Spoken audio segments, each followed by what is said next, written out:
Hi, I'm Brianna Bowling. I'm the founder of Retreat and Learn. I'm going to ask your help. There's a subscribe button, there's a follow button. I need you to actually do those things because I'm trying to bring you educational topics, but the only way I can is if you're aware that they're happening.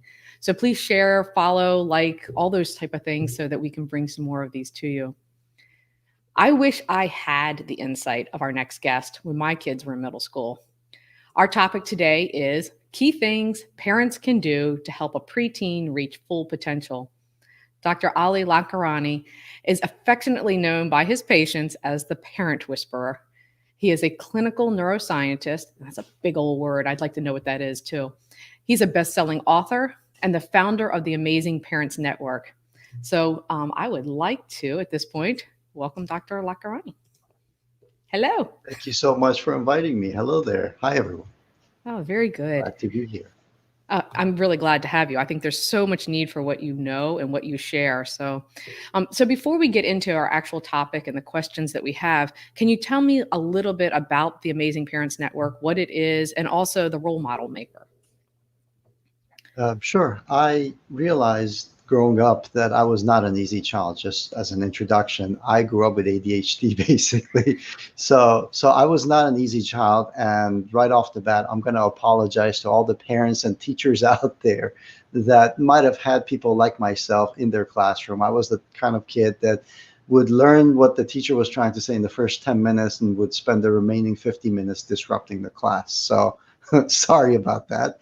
And also all the frustrating moments that parents had in trying to navigate me towards what I was actually supposed to do.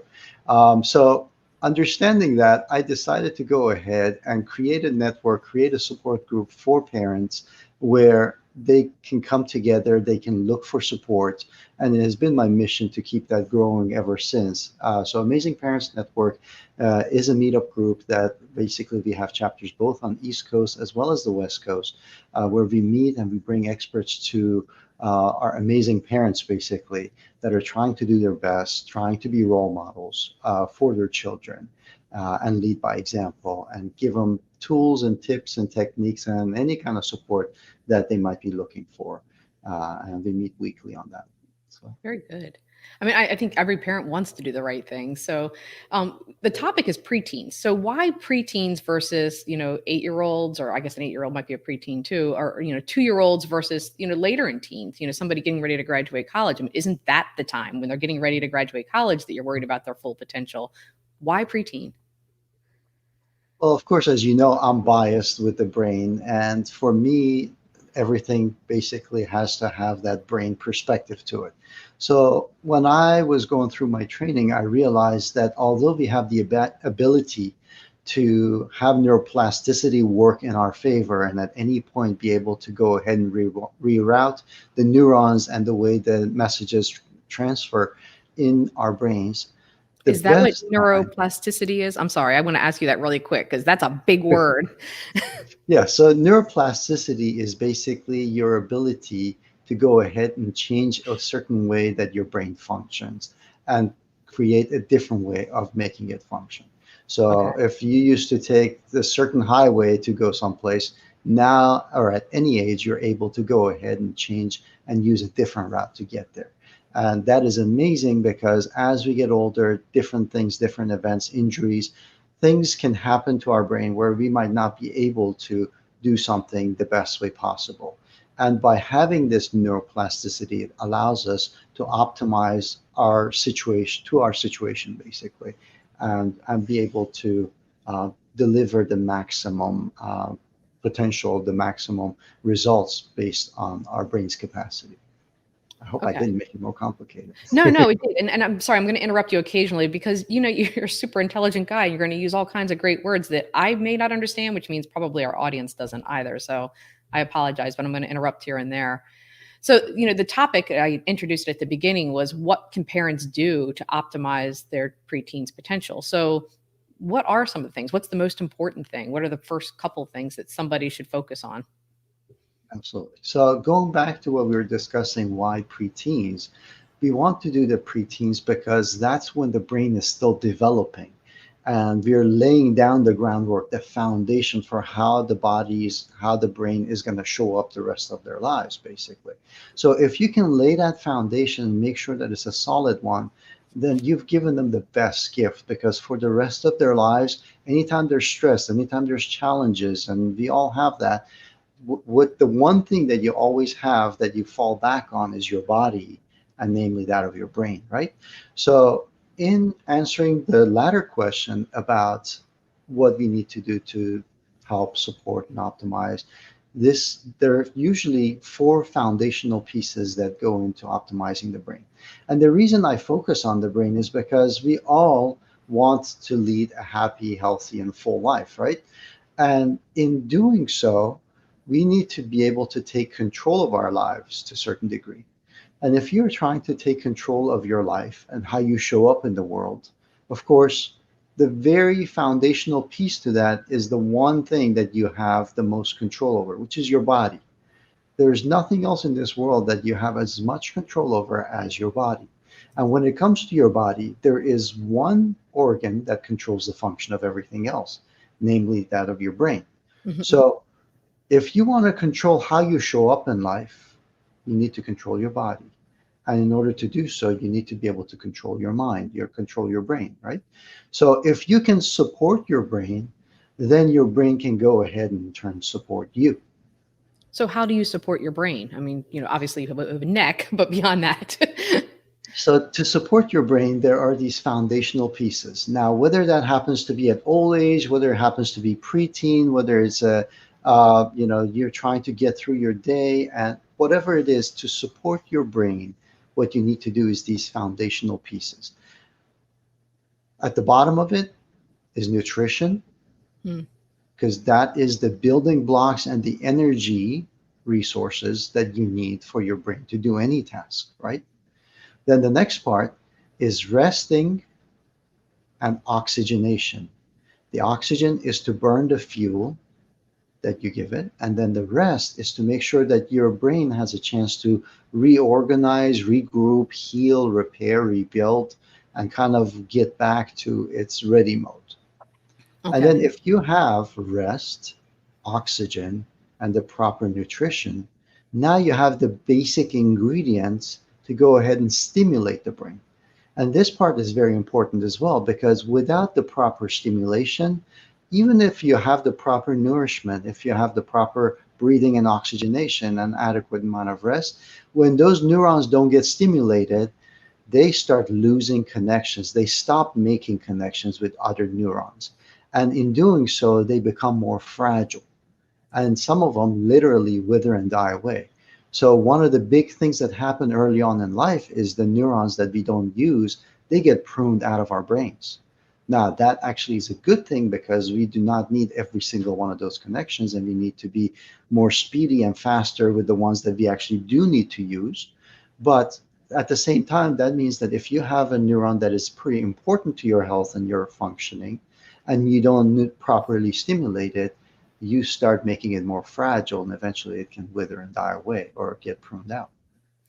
Okay, so I'm going to get back to the nutrition part because I think that's probably a very big component of this.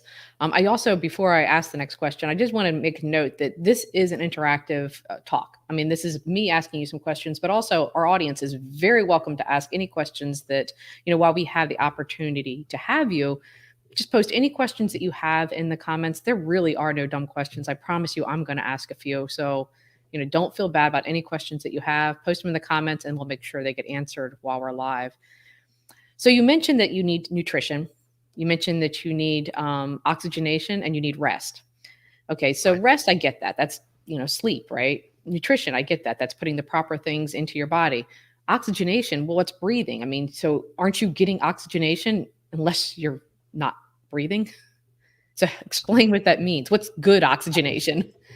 Absolutely.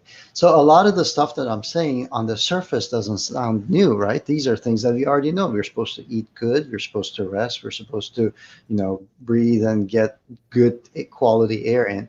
But when it comes to the specifics of it, that's basically where the trouble lies. So when it comes to nutrition, first of all, let's start from the Okay. foundation. Okay. Our nutrition, our food needs to be such that it supports the brain. That means that you need to maintain a steady level of blood sugar. Hmm. You need to make sure that you give your body a chance to burn the fuel that you give it, that you're not always just taking in food, because that turns on entire mechanisms that rob energy away from your brain functioning. How many of you feel lethargic or sleepy after eating some foods, feel like you need a nap, right? But Right. that's because the resources are being driven away. Or your mom might have told you, you know what, you cannot go swimming right after eating. Why? Because the resources need to be devoted to your digestive system and that whole digestion mechanism. And if you try to ask too many things of your body, something's got to give. So you could end up having muscle cramps, or you can end up having a bellyache, or you could end up having brain fog in the case of the brain. So these different things are basically your body trying to let you know that you're asking you to do something, but you haven't supported it enough. And usually that process of making sure that you take something in, allow enough time for it to get processed, and then give it enough time to burn it off becomes very important. And then the last part is that you want to make sure that when it comes to the type of foods that you're consuming foods that reduce inflammation. Your brain does not like inflammation. Most of the stuff that I used to deal with in clinic, which was on the autism spectrum disorder, involved and had a heavy component of inflammatory agents and inflammatory disorders. In fact, there are some experts that call autism spectrum disorders an inflammatory condition of the brain, where the brain is constantly staying in an inflamed state.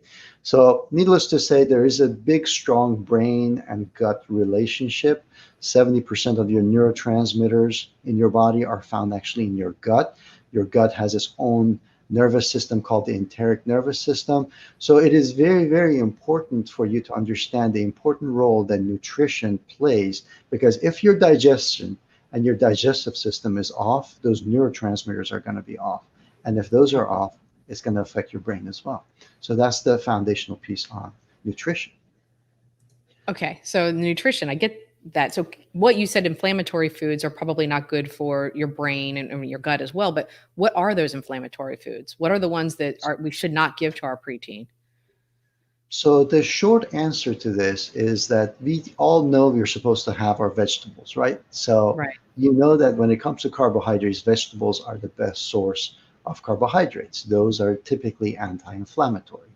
Now, when it comes to certain things like fats, there are good fats like the fish oils and the omega 3s and the seeds and the nuts. That's assuming you don't have an allergy. And then there are the bad ones like the saturated fats, the hydrogenated oils, the trans fats, the vegetable oils, those type of things. Then when it comes to proteins, similar situation. You have good proteins like the lean proteins, sea-based, plant-based proteins. And then you also have the ones that are not so good, like soy, for instance, would be an example of this. That is not a good source of protein. So the Why isn't ones that that a are good not. why isn't soy? You always hear soy's great, right? I mean, that's one of the things you always hear. So why isn't soy good? So when they started talking about soy being great, the conversation revolves around the fact that number one is plant-based, number Hmm. two is relatively inexpensive compared to other sources of protein, Right. and then number three is that it has a lot of uh, antioxidants, basically. So those are the good parts about it. The other reason is that most people at the time when the studies were coming out were not consuming enough protein in their diet. So that is an important factor, that you want to make sure you consume adequate amounts of protein. But what ended up happening is that when you actually look at it, soy is heavily genetically modified. Soy also has estrogenic effects. Soy has a potential to lower and slow down your metabolism, and it also can flare up autoimmune disorders, basically. So when you put all of this together, and then when you also consider the actual amino acids that exist in soy, it is not a very complete protein. It is not the best source of protein. There are far better sources of protein than soy, basically. So that's why we usually don't recommend it. And really, soy, the way it kind of became part of our protein staple was because it was being fed to animals as animal feed, and it was inexpensive. And interestingly enough, a lot of our bars are healthy bars. When you look at it, they use soy extensively in the production, and that's how they bump up the protein. Now some of them have gotten smart, and now they Right. actually label it that there's no soy on it, basically. Okay. All right. No, that's interesting. I didn't know that. So that's pretty good information. Okay, so the nutrition, obviously it's the same thing that you hear lots of times that you need a good source of protein, you need to eat your vegetables. That's easy to say, but you have a 12-year-old who says, "I'm not eating my vegetables." What do you do? I mean, it's easy to say, "Here's your list of foods, eat these." But we all know that we're busy, we're trying to do things, we're trying to get stuff on the food table. And so it's a lot easier to just throw down a tray of mac and cheese and say, "Hey, you know what? At least they ate, and I did my part. They're not hungry at night and I can get to my work that I need to do." So, Right. what do you do, one, to help with a kid who doesn't want to eat, these picky eaters? And then the second thing is time. I mean, it's more time consuming sometimes to create a healthy meal. Well, you actually asked two really good I did. questions that are Sorry. actually a lot of times misconceptions in people's minds. So I'm going to do a couple of mindset shifts for you guys, first of all. A lot of times when people talk about nutrition, they think that, oh, you know what, I'm going to have to wean myself off of this food that I really like. I'm going to have to starve myself. So that's misconception number one. Misconception number two is that cooking healthy costs a lot, takes a lot of time. So that's the second one. And then misconception number three is that healthy foods don't taste good.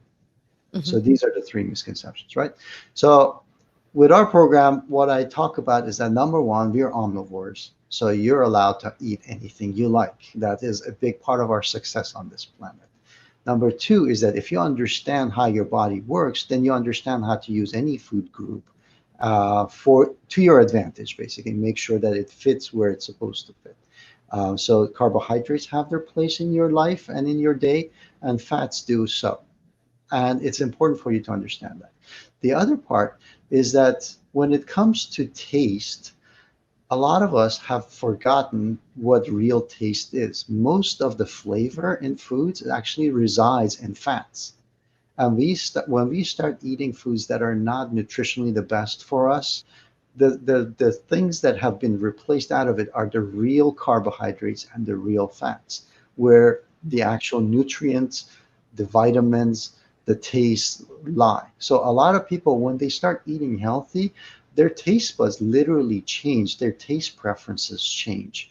And also, don't forget this other component that when you eat healthy, it makes you feel good. It should not make eating should not make you feel tired. Right. Eating should give you energy. So when you eat food and it makes you feel good, then your brain automatically decides to go ahead and eat more of it because it makes it feel good, right? So you learn to work with your body instead of against it, trying to hack it, trying to find these ways around it. And then of course the last part is that whenever you spend time on health and healthy eating, that is a foundational piece to your existence, to your potential. And it's an investment, meaning that it will give back in return. Unlike Wall Street, where it might not give you the returns, investing in your health pays in spades every single time. It will reduce cost, it will improve your potential and your ability to do things.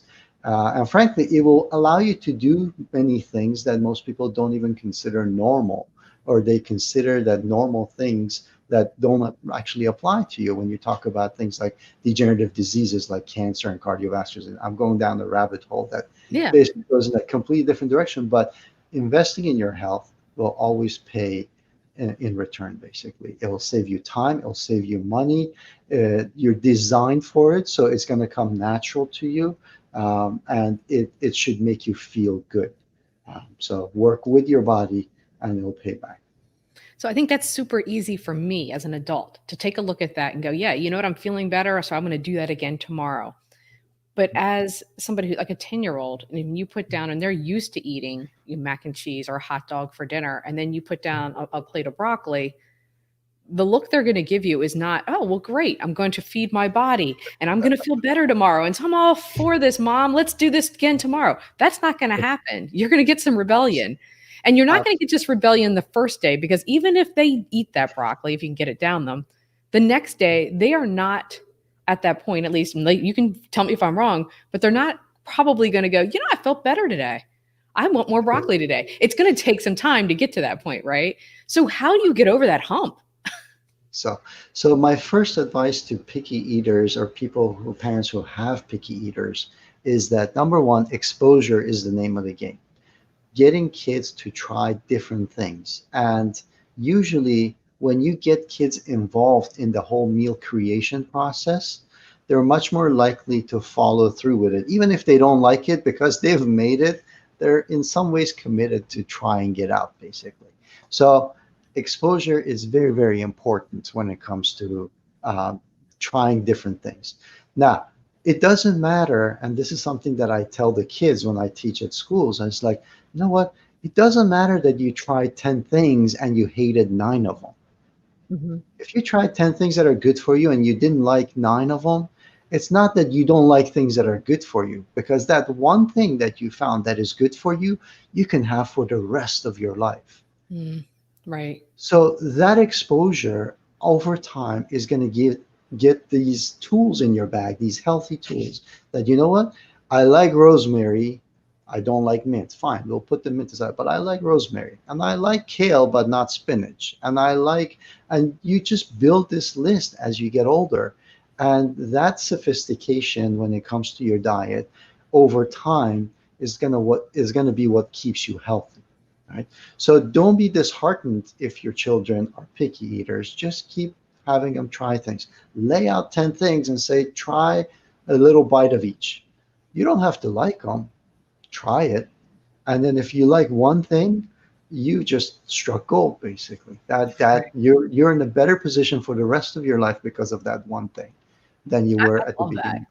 I do. I love that whole idea of kind of like a little buffet for your kids, that they're taking a look at things, because it creates this whole feeling of exploration. We're not trying to see what food you like. We're just exploring the world. And wow, look what we discovered. So I love that idea. Right. And then there's other parts too, because somebody might not like a food in its raw form, but then they might not mind it in a pureed form. So Mm. there are people who are texture driven as well. So you can actually go ahead and see if you can serve the food in different ways and see which one they would prefer. Usually you can tell some people really like crispy, crunchy stuff. Some people really like creamy stuff. So if you know that about your child, maybe you can present it in a fashion that would be more uh, appetizing for them. Some kids are color driven. They see something green, they don't even go near it. So maybe we could go ahead and mix it with something so the green color is not the dominant color. So those are some of the ways to go ahead and try that. So do you like the idea of, instead of maybe the question not being, do you like this, but which do you like better? Like if you took a carrot, let's say, and you had it raw, cooked, pureed, all the different ways, it's not, do you like carrots, but which one do you like best? Do you think that would help? Absolutely, Okay. definitely. That's a good suggestion. And then how important is it to get the kids involved in the preparation of the meal? Do you think that helps, or is that not really important to, especially a preteen? So you have tons of good questions. I really like I this. remember being a parent of a preteen. Can you tell? So so here's a scenario for you. We have our meals prepared for us when we are living in our parents' houses. And Right. then we are put in a college environment. And we have no culinary skills. The budget is limited and time is limited. And we pick up whatever is around us and whatever is most readily available and whatever is cheapest. Right. Hence, whatever we get exposed to in college, right? Right. And then we do the damage. And then when we get out of college, we have to spend the rest of our life basically recuperating from the damage that we created, Yes. right? So Yes. what if we actually go ahead and change this around, get the kids to be active, take responsibility for for the food that they eat. It's not your job to give them the food. Yes, you can go and do the grocery shopping, but if they learn that, okay, well, we have this refrigerator, you open the door, these are the foods, and these are some of the ways that you can go ahead and create a meal for yourself, then they are empowered to try and see what they can come up with. And some of it, I'm telling you, is going to be really funny stuff. But if you know you're getting good stuff from the grocery store in the first place, let Yeah. them play with it. It's fun, right? Meal creation Yeah. is supposed to be fun. And then see what they came up with. Who knows? Maybe they create a cookbook specialized for their taste and maybe other Right. people that they can become rich off of. Who knows? But Right. then by the time they get to college, they know how to prepare food. They know foods they like and they don't like. They know how to grocery shop. So this is a huge tool that you can give your child so they don't have to try and error with their health. And they also don't have to take time away from their studies to try to figure this stuff out. The more we can empower our kids with daily life activities before they get to a point that they reach those teen years, the better, because that stuff gets programmed in. And even though they might be rebellious or they might be trying different things out, ultimately that is their infrastructure. They will go back to that. How many times have you grown up said, you know what, I'm never going to be like my dad or never going to be like my mom, and then when you're parenting you're like, I just said what my mom says, because it's built into you. And it takes work to go ahead and kind of undo that. So if you can go ahead and do something in your habits and in your life that is healthy, that they pick up on, that's a huge plus for them. It's a huge win for them later on because it's part of their infrastructure. Yeah. I'm laughing, and you probably wondering why I'm laughing so hard at that. But there was years ago when my friend was raising her daughter, and she felt guilty about not always being able to like feed her exactly when she was hungry, and she was always catering to her needs. And one of the things I always told her, and part of it was to relieve her guilt, but part of it is true, is that I always said you have to slightly neglect your children. If you don't slightly neglect them, they won't become resourceful. So if you get them a little bit hungry, they'll learn to make a peanut butter and jelly at least. Like let them learn how to get into that kitchen and make them resourceful. So those are really good questions. All right, we do actually have a question from the audience, and I'm going to read this because it's a little bit long rather than throw it up on the screen. Sure. So she said, I completely agree with what he's saying. Inflammation is the underlying cause of so many of our chronic health issues. He spoke of the genetically modified soy being inflammatory. Do you also have a concern with other genetically modified foods like peanuts, corn, wheat, dairy, and eggs? I do. I usually make the recommendations, but then there's also this understanding that, when we are looking for higher quality foods, the cost might be a factor as well. So I don't push it that only have this. Realize that, if you have a regular egg as opposed to a organic egg, then of course there's a difference. But the organic egg is still going to give you some of your nutrients and the main ingredients. The point of it is being conscious and being able to be aware of the world around you, basically, and taking charge for the decisions and knowing why you're making a certain decision. So when it comes to other foods, for instance, bananas is another one of those categories. Most of these things that have been, and when I say genetically modified, I don't want you guys to also think that I'm talking about some evil scientist going ahead and creating some concoction in a lab. We've been doing this for thousands of years. Most of the foods that we used to eat when we were out and we didn't have domestication and farming and these type of things, it was very different. And our brain is too smart for its own good. We go ahead and breed cattle that have uh, you know that have beef that actually is more tender. So that, like, Right. or you look for a fruit that looks more pretty and appetizing. So all of these kind of genetic modifications that have happened subconsciously has changed and alternated the composition of the nutrients that are in the food as well. So just keep that in the back of your mind as well. But yeah, I usually recommend whole foods over processed foods. I recommend plant-based foods over animal-based or animal-based foods. I recommend sea-based foods over land-based foods because in every single one of these categories, there's been less meddling, basically. And looking for old recipes always seems to be more beneficial than the latest and the greatest thing that has come to the market. Yeah, I mean that's one of the things that my daughter actually was the a Charles County farm queen, and so one of the things that she studied was GMOs. And one of the things that I discovered and I learned, I always thought GMOs were this terrible thing. In some ways, they're not. I mean, essentially, we modify and genetically modify almost everything. And exactly what you're saying, we've bred cattle to be more productive in terms of their meat. And so it's something that we do. So I do agree. I think it's something that it's more about whole foods more than it is about the GMO part of it. So one of the things too, at the beginning of our conversation, we had talked about you having ADHD. You had mentioned autism later, and how the foods that we eat affect those different things. Can you talk a little bit more about, and I don't know if those two tie together, but how do the foods that someone eats, or especially our preteens, affect someone who has ADHD or autism? Absolutely. So this is also goes back to your question about optimizing a child's potential and why preteen, because we as humans, we are one of the few species on this planet that when we are born, we are not a viable unit. We can't survive.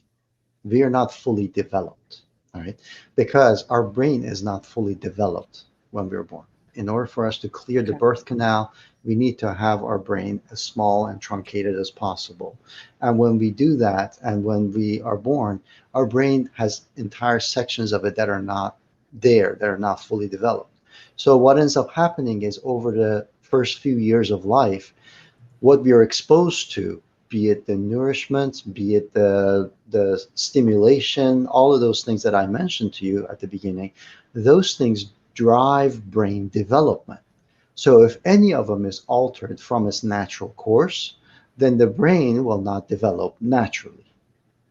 All right, Now, can I ask a question sometimes about that? So does that mean that somebody, and I don't know much about ADHD, but does that mean that someone's not born with ADHD? They develop it based off of environment? And maybe that's a um, really big question and way too big for this, and, yeah, and feel free to that's say so.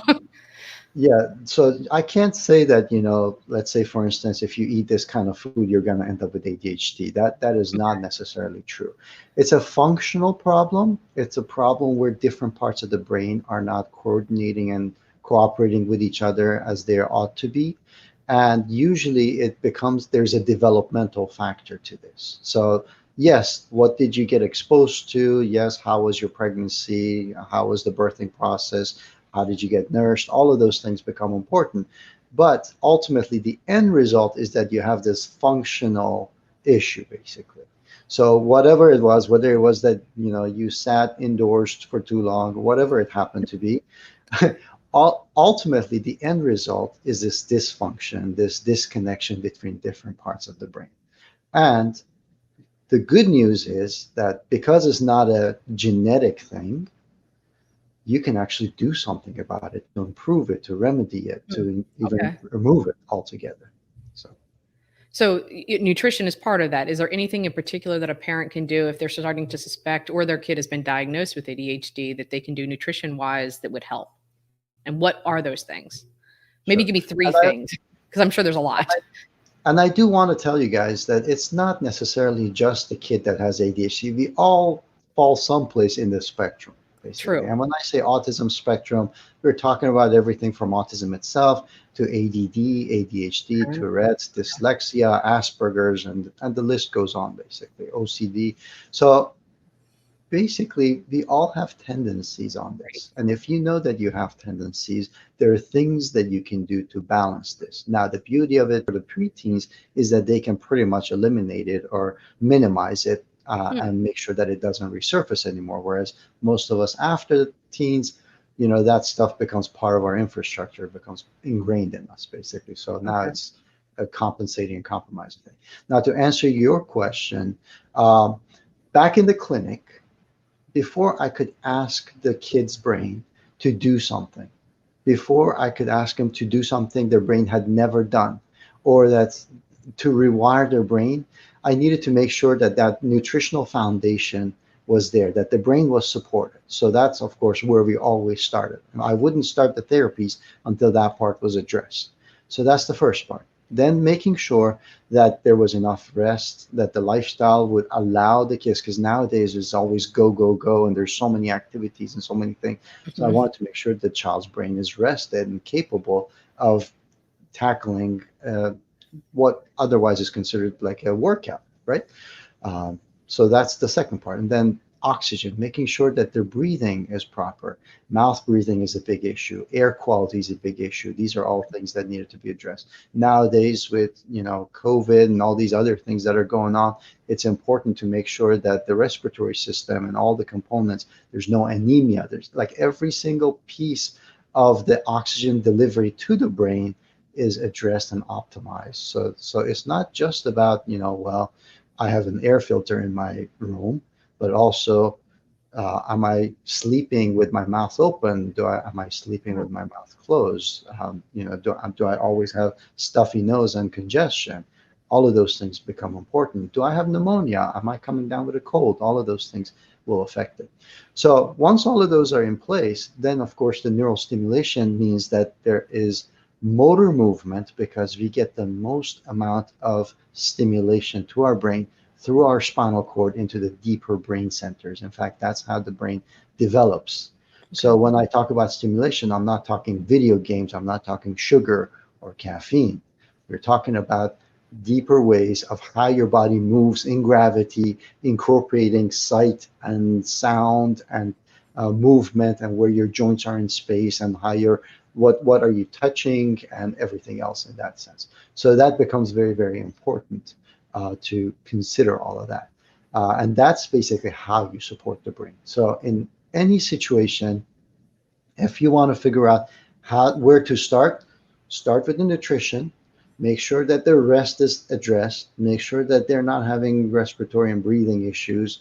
And then if those are set, then look into the activities and then see, are they getting enough activity? I mean, there's a lot of push right now to, of course, with COVID it's different, but Right, up sure. until last year, they were taking any kind of recess and physical activity and physical education out of schools.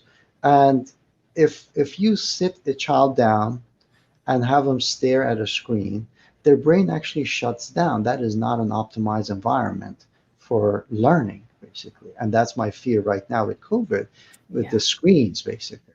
Right. Um, Yeah, it's not giving the so, brain time to rest from it. No, I agree. right. So, I mean, so it sounds like, focusing on those three things: nutrition, rest, and breathing or oxygenation are basically your keys. And we've talked a lot about that. So I appreciate all of the advice that you've given us today. I mean, I think it's super helpful. I wish we had the opportunity to talk back when my kids were 10 years old. That would have been pretty helpful.